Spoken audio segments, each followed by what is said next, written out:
L'homme est par nature une créature séduite. La séduction est séduction, et ceux qui auront été séduits n'en auront jamais conscience avant d'être éclairés ou délivrés. C'est comme une maladie. Il existe des formes de maladies mentales qui amènent ceux qui en souffrent à croire certaines choses qui paraissent ridicules et impossibles aux esprits bien portants. Il est inutile de discuter avec eux, et futile d'essayer de les convaincre de l'erreur de leurs idées. Il est même cruel, en vérité, de s'opposer à eux. Pour maintenir une atmosphère de paix avec eux et pour arriver à les aider réellement, il nous faudra paraître être en accord avec eux et dominer la situation en suivant une autre ligne. Sinon, ce sera un conflit perpétuel. Le seul moyen de les amener à changer leurs convictions, ce sera de les guérir de leur maladie. Il y en est ainsi de l'homme. Il croit à beaucoup de choses, à son propre sujet, quant à son pouvoir, à ses facultés, à sa destinée, au sujet de Dieu et au sujet du monde, qui ne sont pas vraies.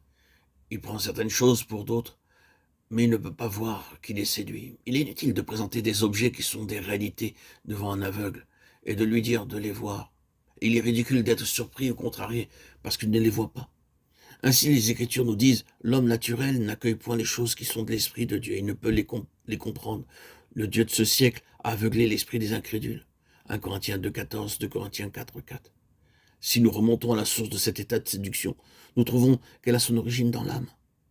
Le séducteur a assailli l'âme, les désirs, la raison, la volonté, et l'a attiré sur une base de vie séparée et indépendante de Dieu.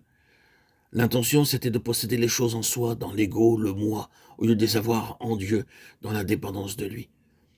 Après avoir réussi à entraîner l'homme à exalter le moi dans l'indépendance et la supériorité, il se saisit de l'homme comme d'un instrument désormais propre à ses desseins. L'homme cessa d'être conforme au dessein de Dieu, car sa nature elle-même fut changée. Cet homme, changé par sa complicité avec Satan, est un homme faux. Il n'est plus un homme vrai selon la pensée de Dieu. Et il est maintenant en accord avec le faux royaume de Satan.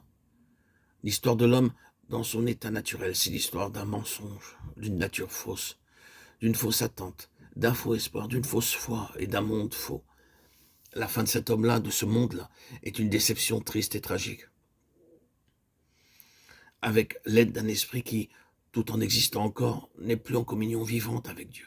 Cet homme entrevoit ou pressent faiblement quelque chose de plus quant à l'intention et au but de son être que ce qu'il a pu saisir. Cela lui échappe. Il ne peut pas entrer dans un réel contact avec cela. Et la vie le nargue ainsi. Il cherche une satisfaction dans d'autres séductions et des illusions nouvelles.